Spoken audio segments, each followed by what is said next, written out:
Hello and welcome to Winter Disco Tabletop Gaming. In this video, we're continuing on the Model Ranker Star Rating Ranking Series. I still have no idea what to call this series. If you have an idea, leave a comment. Previously, we've done 3 videos on the Death Guard, and we are continuing on with the Genestealer Cult. I thought that would just be a cool little one to do. They have some very interesting models, and some also not so interesting models. Again, this will probably be like 2 or 3 videos, because I do spend like sometimes 10 minutes talking about a model. So, yeah, I have got all the items open in browsers. I have randomly moved them around, so I don't really know what's going to come up. We're going to get on with it. So the general rule is I'm giving them a ranking out of 5 stars for various different reasons. I'm trying to stay away from price, but they'll always come in. Generally, it's going to be on the model itself. And I guess it'd be more like a personal analysis of them. So let's get into it. The first one we have up is the Goliath Rockgrinder. Now, when I first saw this, whenever this came out, many years ago it feels like now, I wasn't impressed, to be honest. It didn't really do it for me. I didn't understand it. I think at the time I was out of the hobby and I didn't quite get the Genestealer Cult. I didn't understand like the context in which the Genestealer cults like rise up. And since then, and doing more research on it, I get it now. I get why this is a thing. It didn't make sense from an army as a military vehicle. Like, what are they doing? I don't understand. Why Rockgrinder? It's so weird. It looks like something you'd use in like a mine or on a work site. And that's exactly the point. So it took me a long time to come around to this. But I really do like it. Surprisingly like it, which is I find very unusual. So let's have a look through. I mean, it's a fairly chunky model. It's surprisingly big. When you start looking at it, you can see it's almost like 3 human sizes tall, maybe even more. So it's not small at all, and you have the giant big bulldozer with the grinders on the front. And some cool little additions here. So obviously this is an Imperium vehicle.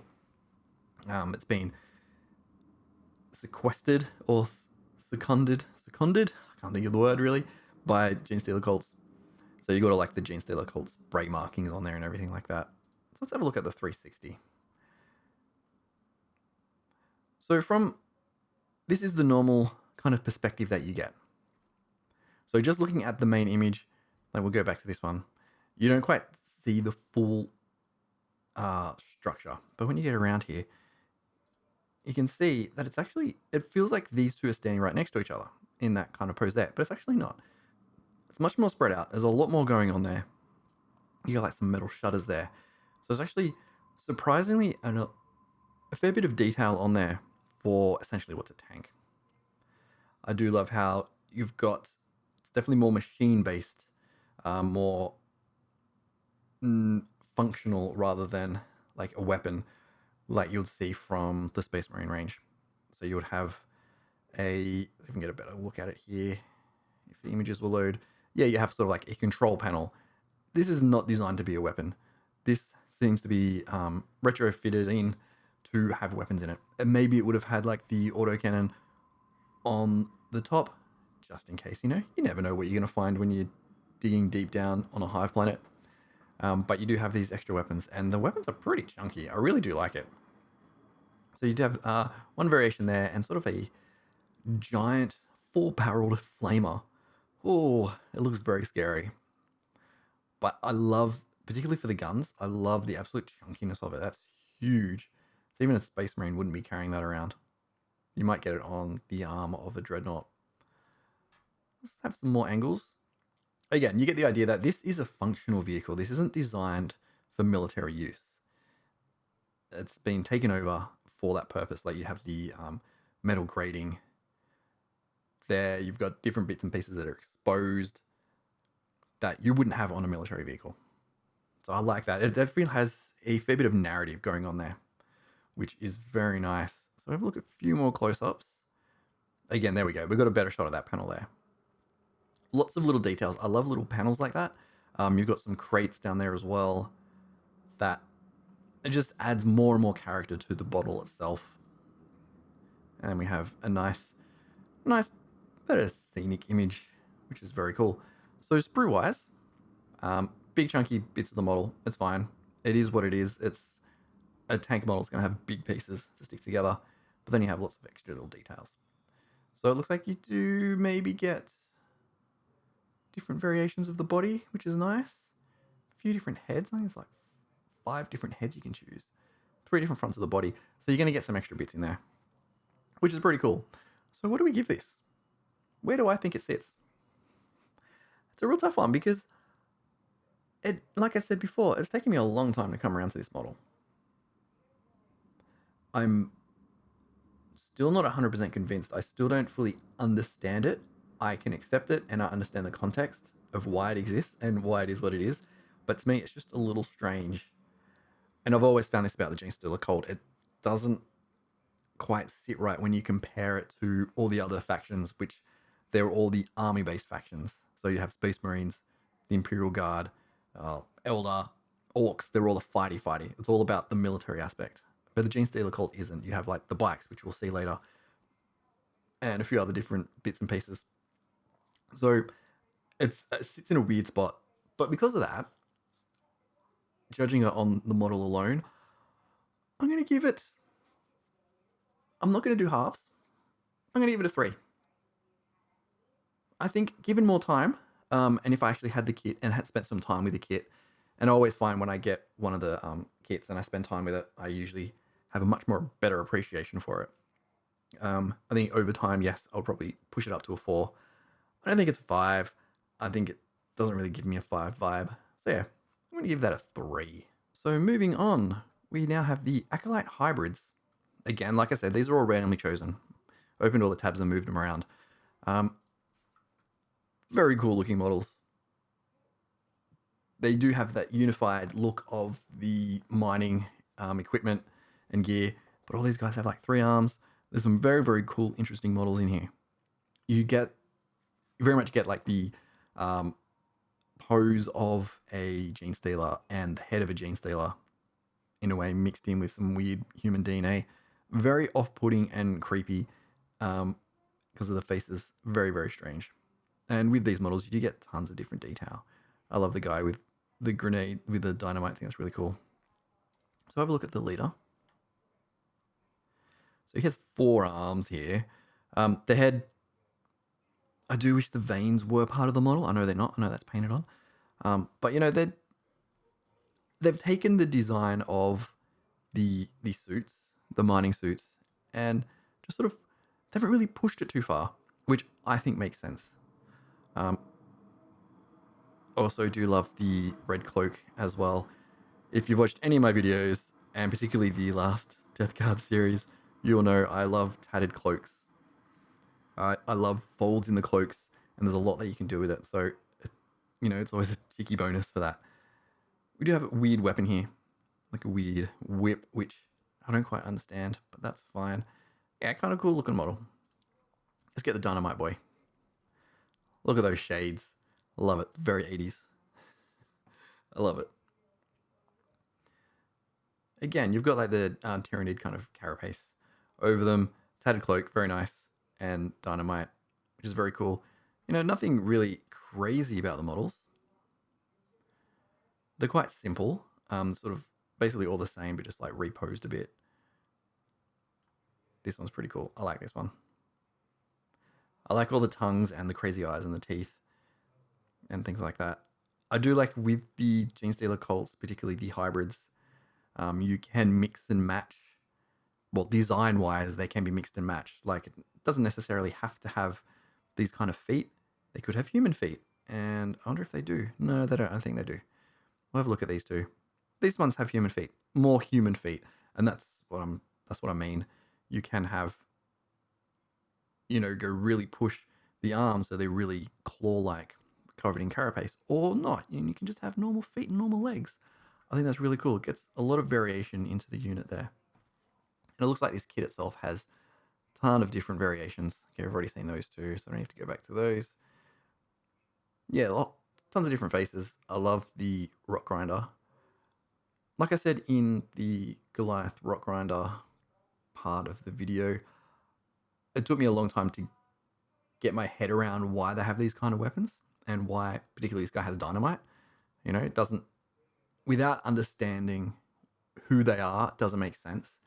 With other armies, you can quickly, you look at Space Marines, you get it. It makes sense. Look at the Imperial Guard, it makes sense. Look at Orcs, totally makes sense.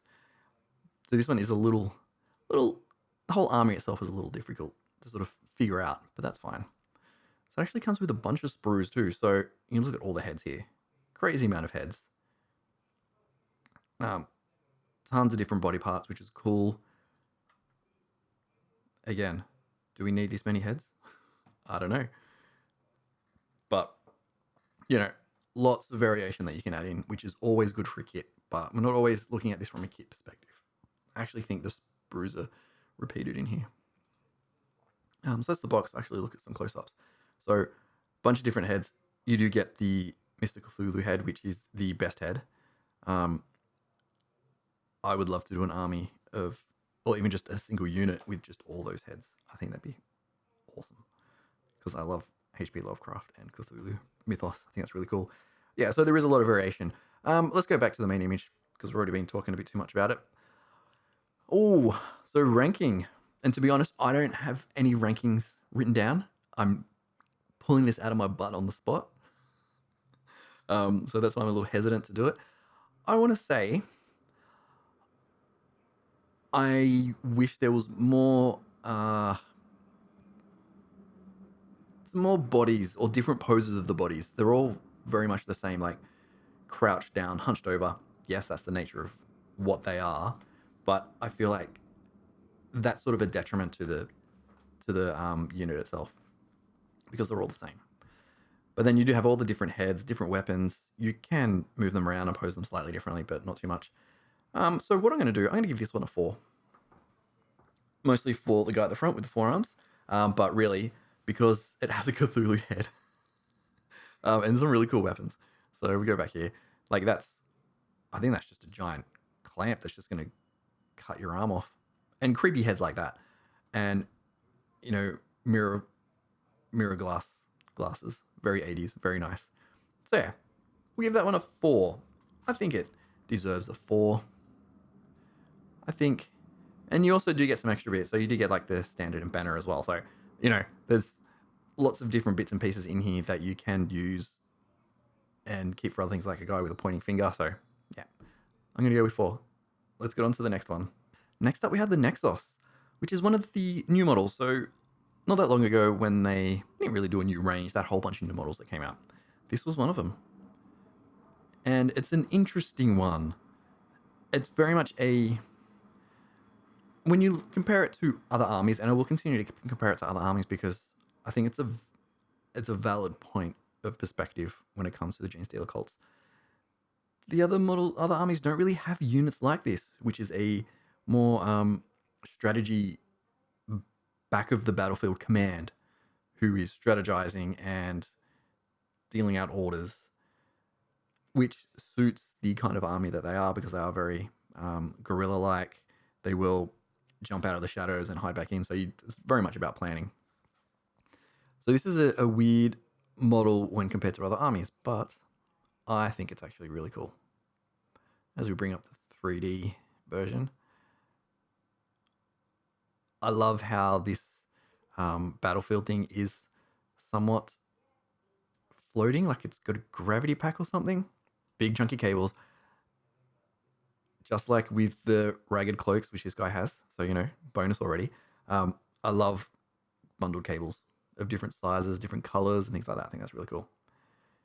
So you definitely get this impression that this guy is studying the battlefield, delivering out orders, things like that. So very cool, I guess, radio phone as well. I feel like that should have an aerial on it, but we do have the aerial at the back. And really cool paint job on his face. Looks like very old and grizzled, and he's just had enough of your crap. But the most important thing is the 3D display, because if you were around when this first came out, it was discovered very quickly that this is Warhammer World and the Games Workshop headquarters.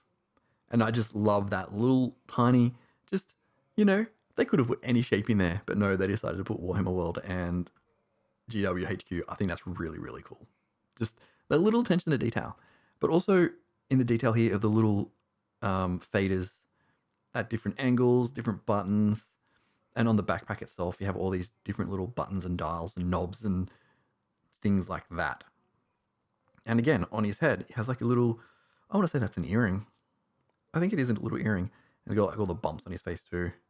Nice Klingon brow as well. I think the face is very good. I really do like that face. So we look through in situ on a battlefield. Looks very cool. Like, out of all the models, mostly from this range, this one has the most narrative to it. And when I say narrative, it's like it tells you a story. It tells you about that character. When there's a lot of models that don't actually do that, they're just there because they got a cool pose or they got cool weapons. But this one tells you something. Very simple sprue. Not much you can do with it. You can always cut out this, use this section for another area. Very cool little bit of attention to detail again. How the Aquila has been slashed by 3 fingers. Very important that it's 3, because Genestealers have 3 claws. So we get a close up there. Yeah, looks really nice. I like it. I think if you have been paying attention, you'll know that I really do like this one. So this is an easy 5 for me. I think it says a lot. A lot of story there. An interesting model that most armies don't have an equivalent of. I'm thinking of things like the Sisters of Battle or Hospilita. I think that's how you pronounce it. How she's standing on top of a fallen sister and doing a whole bunch of things. Same with an Apothecary from Primara Space Marines. They have like a story in there. It's like they're doing something rather than just being there and being a cool model. So that's why one of the reasons why I want to give that a 5. But it's a cool face, lots of little details, and you know, it's Warhammer World. I think that's such a cool little thing. I think a lot of people got a laugh out of that and a bit of a giggle because I think that's really, really cool. All right, so let's get on to the next one. Here we go with the Calimorph, the not so secret model that got leaked very, very, very early on. I don't know if you know the story, but the community YouTube channel also did a funny video about it and just made fun of themselves. With Duncan finished painting it, and then someone said, "Yep, we're going to take it out." He said, "No, put it in the vault." And everyone's like, "Yep, put it on the floor." And he was like, "What? Huh?" So it got put out on the floor accidentally for a very brief amount of time. And so people got photos of it and shared it around. I'm like, "Oh, what's this all about?" We have a 3-armed gunslinger. Very Western with that sort of Western style cloak. Very, very cool pose. I've talked about silhouettes in this series so far, and the idea of a silhouette is if you take away all the color and just have black, can you identify what that model is? It's a very important design tool. If you can do that, then you're on a really good track for design. So if you would see a silhouette of this, you would know that this is a Kelermorph. Straight up. Giant chunky guns, love it. And the fact that there's 3, I think that's really cool. He's sort of taking a stance. I love the cloak is flowing in the breeze. I get a very good, the bad, the ugly, Clint Eastwood style pose there. Get that impression standing out on a desert plain and tumbleweeds going past in the breeze and just standing there shooting, which is very cool. So let's have a look in 3D. Yeah, that cloak is very, very cool. Very dynamic and flowing. So it does look like it's a really strong breeze. It's very cool. And like I said, a very dynamic pose. And honestly, this review of this one is going to be pretty quick because I don't really think there needs to be more to be said, to be honest. I love how the veins are part of the head. I love the handkerchief over his face. Again, gives that whole Western idea. Like bullets are strapped around, like on a bandolier, I think they're called. Yeah, I don't know what to tell you. Like, it's a 5. It's a straight up 5. I don't know, I'm pretty liberal with my rankings of like 4s and 5s, but I just think this model is extremely strong. Again, it goes back to the whole idea with the Nexos, how there's some kind of narrative going on there. In this one, where the Nexos has, he's looking down at this 3D battlefield, like a furrowed brow, and has that old face and that snarls. Like, he's seen a lot. He knows what to do. This is what he does, and he's directing the battle. Like, he's looking at the map, pressing a whole bunch of buttons to see what's going on, and then calling in orders on his radio. The Calimorph looks like he's just in the middle of it, shooting away, like in a big heroic pose. I really like it. So, like I said, 5. So now we have one of the other main units. So the Neophyte Hybrids. So we did have the Acolyte Hybrids, which are more down the line. So they're different. I think it's like generation 3 or 4, and this would be like generation 2, possibly 3 as well. So they're more human than Genestealer or Tyranid. So it's still like, you can see through the units there is a progression. So you have humans, and there are another human unit that we'll get to, and then you have like the Neophytes and the Acolytes, and then you're into the Aberrants, and then that whole area. So you can see that progression of that generational change. So this is one of the early generations, so much more human, but still you do get the faces.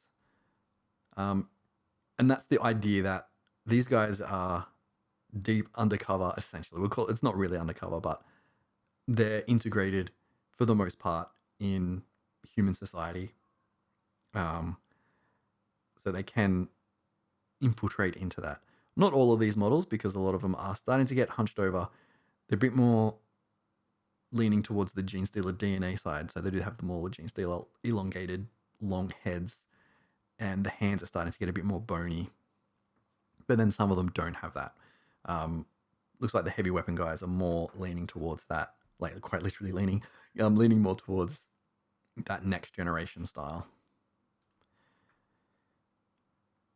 So let's have a look at some of them. So yeah, this is one, the heavy weapon ones, it's more further along. So you've got like the longer head. Cracked face mask, which is really, really nice. And a heavy weapon. Yeah, so still using the same kind of models, the same design. So you still got the same mining suit with that simple armor. And we've got another one here holding like the symbols, but still quite human. You do have the Klingon, I guess if you want to call it that. And they could easily pass, except for the back of the head, it's a bit gross.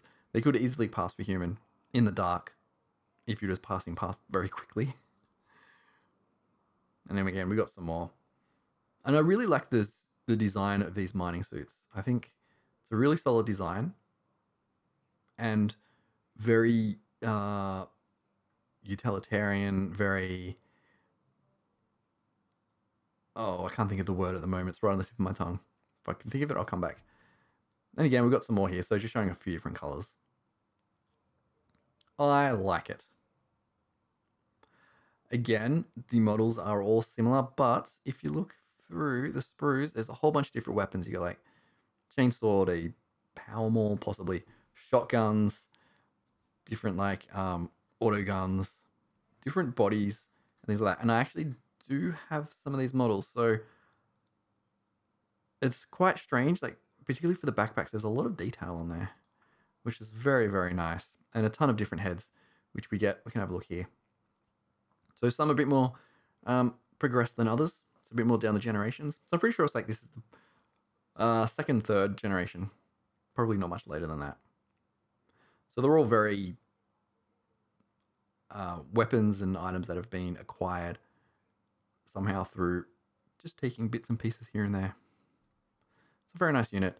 But again, we'll talk about the downsides. It's all very samey, which is quite confusing. If it's a funny thing to say and think that's a downside when you compare it to other units. So, for example, Space Marines, all those models are essentially the same in a unit. All the armor is the same. They have the same weapons. They have a helmet on.